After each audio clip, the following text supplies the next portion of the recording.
பல ஆயிரம் ஆண்டு காலத்துக்கு முன்னாடி நடத்தப்பட்ட இந்த யாகம். அந்த யாகங்கள் பூர்த்தி ஆகிறதுக்கு இந்த சேத்திரத்தில் நடத்துவதற்கு முக்கிய காரணம், நான் மதுரையில் தபோவனம் இருக்குது, அங்கே திட்டமிட்டோம், நடக்கலை. ரெண்டாவது ராமேஸ்வரத்தில் திட்டமிட்டு எல்லாம் நோட்டீஸ் அடிச்சிட்டோம், நடக்கலை. ஏன் அங்கெல்லாம் தள்ளி போயிருக்கேன், ஏன் அங்கே அதுதான் இறைவனுடைய ஆற்றல். அண்ணாமலையார்கிட்ட நடத்தணுங்கிற ஒரு உத்தரவு. உலக மக்கள் அனைவரும் வளமும் நலமும் பெறதுக்கு எங்களால் முடிஞ்ச சித்தர்கள் எல்லாம் கூட மலேசியாவில் கொண்டிருக்கோம், ஸ்ரீலங்கா, எல்லா நாடுகளுக்கும் மூலமாக அதுக்கான செய்தியை அனுப்பியிருக்கோம். ஆனால் கிரகத்தினுடைய தன்மை மாற்றுவதற்கு யாகம்தான் மெயின். இங்கே அற்புதமான நிகழ்வு என்னன்னா 48 யாகம். நீ பிறருக்கு நல்லது செய்ய வேண்டாம், கெட்டது மட்டும் செய்யாமரு, நீ பாவ வினையிலிருந்து விடுவிடுவாய். இப்படி முக்கியமான ஒரு காரணங்களை வலியுறுத்தி அவங்களுக்கு அந்த உள்ளத்தில் கொண்டு போய் சேர்க்கறதுக்கு, எல்லா மக்களும் நலமாக இருக்கிறதுக்கு கூட்டு பிரார்த்தனை. 40-41 வயசு இருந்தும் கூட திருமணம் நடக்காமல் இருக்கும். அந்த திருமண தடை வந்தால் கட்டாயம் நீங்கும். இந்த சுவாசத்தினால பூரா இயற்கை மூலிகை, சஞ்சீவ மூலிகை தான் அந்த யாகத்தில் போட போகிறோம். அந்த மூலிகையினுடைய சுவாச காற்று இந்த உடலுக்குள்ளே போனாவே அவங்களோட உடல் நோயிலிருந்து விடுபடுறதுக்கு நிறைய வாய்ப்புகள் இருக்குது. ஏன்னா இவன் மலடியாக இருக்கான், இவருக்கு என்ன பாவம் செஞ்சுட்டு வந்தாலோ அப்படிங்கிற அந்த பாவ கர்மா நீங்கி அவங்க புத்திரதான அடைய வேண்டியதுக்கு பாக்கியம் இருக்கும்.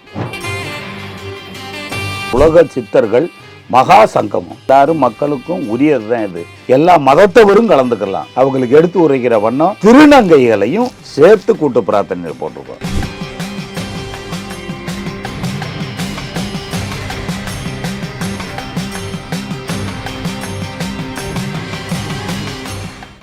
ரியல் ஒன் நேயர்களுக்கு வணக்கம்.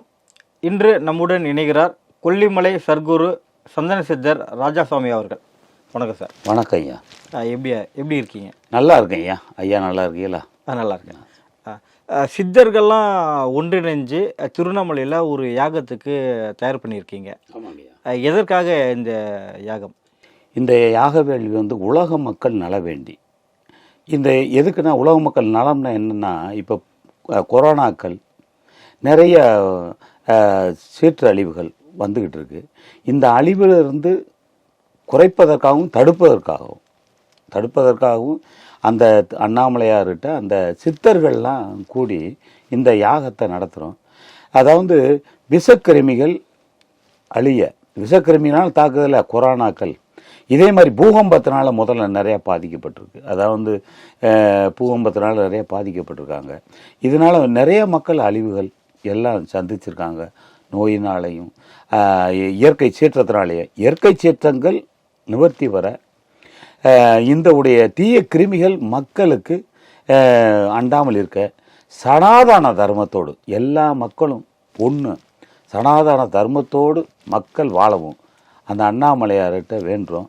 இதனுடைய பலன் என்னன்னா, இது என்ன இப்போ நற்பலன்னா, பல ஆயிரம் ஆண்டு காலத்துக்கு முன்னாடி நடத்தப்பட்ட இந்த யாகம். அந்த யாகங்கள் பூர்த்தி ஆகிறதுக்கு இந்த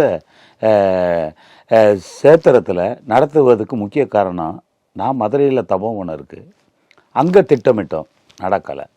ரெண்டாவது ராமேஸ்வரத்தில் திட்டமிட்டு எல்லாம் நோட்டீஸ் அடிச்சிட்டோம், நடக்கலை. ஏன் அங்கெல்லாம் தள்ளி போயிருக்கேன், ஏன் அங்கே அதுதான் இறைவனுடைய ஆற்றல். அண்ணாமலையார்கிட்ட நடத்தணுங்கிற ஒரு உத்தரவு.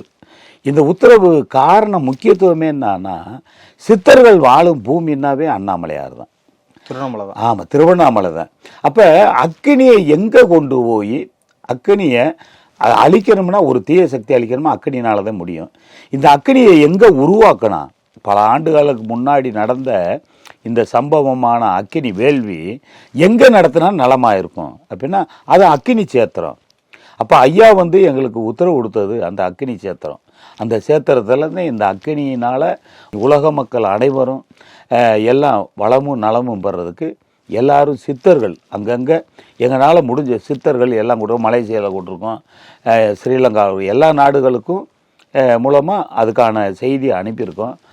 இங்கே இந்தியாவில் உள்ள சித்தர்கள் அங்கங்கே பாம்பே, எல்லா பக்கமும் கேரளா, கர்நாடகா, எல்லா பக்கமும் இருந்து அவங்கள வரவழைக்கிறதுக்கு ஏற்பாடும் பண்ணியிருக்கோம். சில பேர்கிட்ட பேசியிருக்கோம்.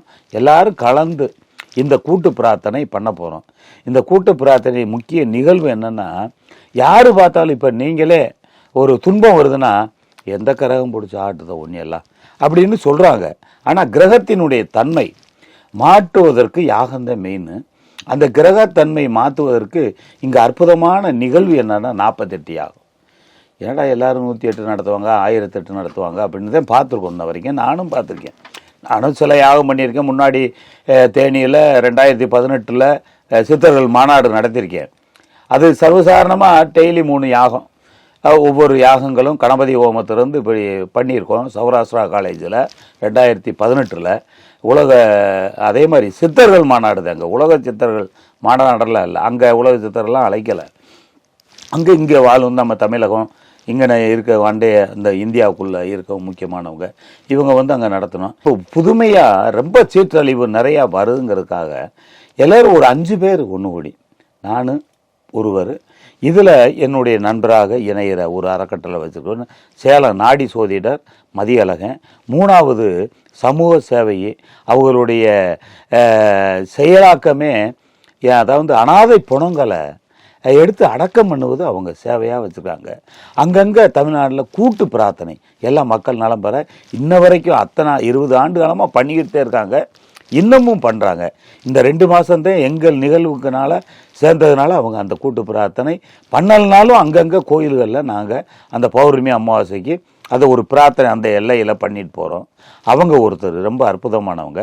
3வது ஆத்ம சித்தர் லட்சுமி அம்மான்னு ராமேஸ்வரம், அவங்க அங்கே அறக்கட்டளை வச்சுருக்காங்க. அதே மாதிரி கோவையில் ஐயா பூரி கமல்னு சொல்லி ஒரு ஐயா, இப்போ ஒரு 5 பஞ்சங்களை சேர்த்து இந்த யாக வேள்வி பண்ணுறோம். உலக மக்களுக்கு அன்னதானம் யாகம் மட்டும் போட்டுட்டு அனுப்புவாங்க சில மாநாடு. இது புதுமையாக இருக்கணும்னு இயற்கை வளம் வளர்ச்சி அடைய மரக்கண்டு தரோம் மெயின். அதுதான் இயற்கை வளம் பெறதுக்கு மெயின் நம்ம இதில். அடுத்து 2வது சிவனடியார்களுக்கு உடைகள், அதாவது இப்போ என்னென்னா நம்ம யார் நடத்துனாங்க, சாப்பிட்டாங்க போயிடுவாங்க அப்படின்ட்டு போயிடுவாங்க. எங்களுடைய இலக்கிலே ஃபஸ்ட்டு ஸ்டார்டிங்கேவும் எண்ணத்துக்குள்ளே என்ன இருக்குன்னா, இப்போ 27 ஹார்ட் அட்டாக்கு, 35 வயசில் ஹார்ட் அட்டாக்கு, சுகரு, அது இதுங்கிறாங்க. இது என்னால் வருதுன்னா பூரா அலோபதி மருந்துனால் வரக்கூடியது. நம்ம உணவு உண்ணக்கூடிய அந்த உணவுனால் வரக்கூடிய வியாதிகள் இப்போ பற்றிருக்கு. இதை மக்களுக்கு நாங்கள் எடுத்து சொல்கிறதுக்கு நாங்கள் வீதி வெளி போய் சொன்னால் யாரும் எடுத்துக்கிற மாட்டாங்க. நம்ம ஒரு மேடையில் கூட்டி பெரிய மடாதிபதிகள், நிறையா சித்தர்கள், இவங்களை ஆன்மீக இயக்கங்களை உள்ளவங்களை அங்கே உட்கார வச்சு அவங்க மூலமாக இதை எப்போ உங்கள் குழந்தை பிறந்திருக்கா சொட்டு மருந்து எடுக்காத, இதே மாதிரி ஒரு சின்ன துளசி சாரை கூட ஊற்று, அது நலந்தே இருக்கும். அடுத்து அதுக்கு சளி பற்றாது. ஒவ்வொன்றுக்கும் அதை அப்போ இளமையிலேருந்தே அதை கொண்டு வரணும். அதை மக்களுக்கு ஒரு விழிப்புணர்வு. ஏன்னா இனி வர்ற சந்ததிகள், நம்ம இப்போ எதுவும் பண்ண முடியாது, வர்ற சந்ததியினாலும் இந்த இயற்கை வளத்தை, இந்த இயற்கை மூலிகை பற்றி அவங்க நீண்ட ஆயுள் காலம் வாழணுங்கிறது எங்களுடைய விருப்பம். அதே மாதிரி ஆன்மீகத்தில் நம்மளுக்கு மன அமைதி பெறவும், நம்ம உடல் ஆற்றவும் பெறவும் ஆன்மீகத்தில் பயணிக்கணும். நீங்கள் உங்களுடைய துன்பங்களை உங்கள் உள்ளத்திலே தீர்க்கக்கூடிய சக்திகளை, சில வழிமுறை பரிகாரங்களை எங்கேயும் ஓட வேண்டாம், எங்கேயும் தேட வேணாம், ஒன்றுள்ளே இருக்குது எல்லா சக்தியும், அதை மட்டும் பயன்படுத்துன்னு ஆன்மீக அந்த செயலாக்கத்தை அவங்களுக்கு கொண்டு போய் அந்த செய்தியை சேர்க்கிறது. எல்லாரும் சமம், நீ பிறருக்கு நல்லது செய்ய வேண்டாம், கெட்டது மட்டும் செய்யாமரு, நீ பாவ வினையிலிருந்து விடுவாய். இப்படி முக்கியமான ஒரு காரணங்களை வலியுறுத்தி அவங்களுக்கு அந்த உள்ளத்தில் கொண்டு போய் சேர்க்கறதுக்கு, எல்லா மக்களும் நலமாக இருக்கிறதுக்கு கூட்டு பிரார்த்தனை எல்லாரும் பண்ணுவாங்க. சித்தர்கள், மடாதிபதிகள், சாது சன்னியாசி. இப்போ இதில் புதுமை என்னன்னா, திருநங்கைகளையும் இணைச்சிருக்கோம் அந்த கூட்டு பிரார்த்தனையில். எந்த மாநாட்டிலும் இலக்கியல, ஏன் அவங்களும் ஒரு அந்த தெய்வ அவதாரம் தான். அதனால் அவங்களுக்கு ஒரு முக்கியத்துவம் கொடுத்து எல்லாருமே யாருமே பிழைக்காமல் எல்லாரும் ஒருங்கிணைச்சு இந்த யாகத்தை நாங்கள் நடத்துகிறோம். இந்த யாகத்தில் உண்மையிலே கலந்துக்கிட்டாங்கன்னா அவங்க ஜென்ம பாவம் தான் மனுஷனை பற்றி ஒரு பணக்காரனை இருக்க ஏழ்மைக்கு கொண்டு வருது, பணக்காரனுக்கு நோய்களை கொண்டு வந்து துன்பத்தை அழுத்துது. இதெல்லாம் முன்ஜென்ம கர்ம வினைகள். அந்த கர்ம வினைகள் இந்த யாகத்தில் தீரும். அதே மாதிரி 35, 40, 41 வயசு இருந்தும் கூட திருமணம் நடக்காமல் இருக்கும். அந்த திருமண தடை இந்த யாகத்துக்கு வந்தால் கட்டாயம் நீங்கும். இதில் எந்தவித ஆட்சேபனை இல்லை. இந்த சுவாசத்தினால பூரா இயற்கை மூலிகை சஞ்சீவ மூலிகை தான் இந்த யாகத்தில் போட போகிறோம். அந்த மூலிகையினுடைய சுவாச காற்று இந்த உடலுக்குள்ளே போனாவே அவங்களோட உடல் நோயிலிருந்து விடுபடுறதுக்கு நிறைய வாய்ப்புகள் இருக்குது. அதே மாதிரி புத்திரதானம் இல்லாதவங்க அந்த யாகத்தில் உட்காந்தா இது என்னன்னா இவன் மலடியாக இருக்கா, இவருக்கு என்ன பாவம் செஞ்சுட்டு வந்தாலோ அப்படிங்கிற அந்த பாவ கர்மா நீங்கி அவங்க புத்திரதானம் அடைய வேண்டியதுக்கு பாக்கியம் இருக்கும். தொழில் முடக்கம் மற்ற குடும்பத்தில் மகிழ்ச்சியான வாழ்க்கைக்கு இந்த யாகத்தில் வந்து கலந்தாங்கன்னா இது மட்டும் இல்லை, அங்கங்கே யாகங்கள் நடக்குது. யாகத்தில் கலந்தாவே ஒரு மேன்மை தான். அதில் போடக்கூடியதே இயற்கை மூலிகை, இந்த செயலாக்கம் எல்லாம் இருக்குது. அதனால் வர்ற பக்தர்கள் அன்னதானத்தை அருந்தி அமைதியுடன் ஆன்மீக சொற்பொழிவை கேட்டு எல்லா மக்களுக்கும் நம்ம வீட்டிலேருந்தும் பிரார்த்தனை பண்ணலாம். நம்ம வீட்டில் சாமி போகிறோம், நம்ம குடும்பம் சாமியை நல்லா இருக்குன்னு அதை விட அதே மாதிரி நடப்பனை பரப்பனை நீந்துவனை பரப்பனை பஞ்ச சிவராசிகளும் நல்லா இருக்குன்னு நினச்சாவே நம்மளும் நல்லா இருப்போம். அது மாதிரி அந்த பஞ்ச சிவராசிகளும் நலம் பெறணும், நாங்களும் நல்லா அதுபோல் நல்லா இருக்கணும் அப்படின்னு எல்லாரும் வாழ்கிறதுக்கான ஆன்மீக செய்திகளை முழுக்க கொடுத்து துன்ப வேள்வியிலிருந்து நீங்கணும். இதே எங்களுடைய இப்போ இந்த பஞ்ச அணிகளுக்கு இப்போ செயலாக்கம். இது அடுத்து மாவட்டமாக நடத்துறதுக்கு திட்டமிட்டிருக்கோம். சுற்றி வேறு திருவண்ணாமலையில் நல்லது நடந்தால் மட்டும் வராது, அடுத்து மதுரையில் நடக்கணும், அடுத்து ராமேஸ்வரம் கன்னியாகுமரியில் நடக்கணும். இது மாதிரி எங்களுடைய பயணங்கள் இது நீடிக்கும். ஏன்னா எங்களால் முடிஞ்ச அளவு ஆன்மீகத்தை நல்லபடியாக கொண்டு போய் மக்கள் நலமாக வாழ்கிறதே எங்களுடைய ஐவருடைய நிலைமை. இதுக்குதான் உலக சித்தர்கள் மகா சங்கமம் அப்படி பேர் பேர் டைட்டிலே அதுதான். அந்த மாதிரி பண்ணுறீங்க. என்னைக்கு நடக்க போகுது இது? வந்து வருகிற பிப்ரவரி 21, 22 மாசி 9, 10 தேதியில் திருவண்ணாமலை செங்கர் ரோடு மேட்டு சந்தைங்கிற ஒரு வளாகத்தில் இந்த யாகத்தை நடத்துறதுக்கு அரசு மூலமாக அதுக்கான ஆயுதங்களை பெர்மிஷன் வாங்கிட்டோம். அங்கே யாக வேள்வியை நடத்த போகிறோம், கிரிவல பாதையும் கூட. இந்த யாகத்தில் யாரெல்லாம் கலந்துக்கலாம் சார்? அனைவரும் கலந்துக்கலாம். நான் தான் சொல்லிட்டேன்ல, எல்லா சித்தர்களும் இப்போ இங்கே அப்பாயின்மெண்ட்டு இதுகள்லாம் எதுவும் கிடையாது, டோக்கனு எதுவும் இல்லை.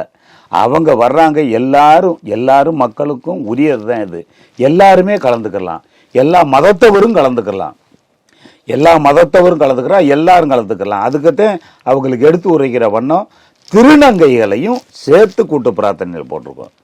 யாருமே இன்னும் திருநங்கையில் சேர்ந்து கூட்டு பிரார்த்தனை பண்ணி திருவாசகம் படிக்கல. ஆனால் நாங்கள் அந்த திருவாசக படிப்பனை நாங்கள் சொல்ல அவங்களும் அந்த கூட்டு பிரார்த்தனை பண்ண போகிறாங்க. அதனால் எல்லா மக்களுமே கலந்துக்கலாம். இந்த யாகத்தில் உலக மக்கள் அனைவரும் தாங்களால் முடியாட்டியும் கூட, அதாவது வேண்டுதலுக்கு நாங்கள் செஞ்சுருக்கோம். நாங்கள் ஒரு பெரிய பணக்காரர் இல்லை. இதை யாகத்தில் எல்லாரும் யாசகம் வாங்கித்தான் இது பண்ணுறோம்.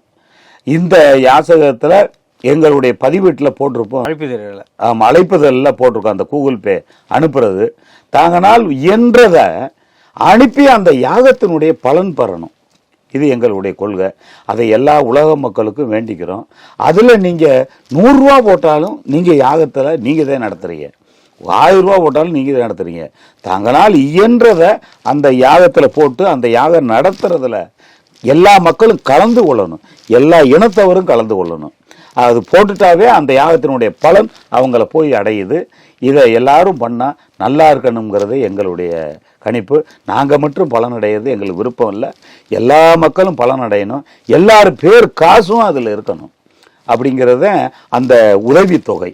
அதை சில இல்லாதவங்களுக்கு அது போய் சேரும். வயிறு பசி உள்ளவங்களுக்கு பசியை அமர்த்தக்கூடிய வாய்ப்புகள் உருவாகும். 10 பேர் பசி அமர்ந்தாவே நம்ம குடும்பம் தானாகவே நல்லா இருக்கும்.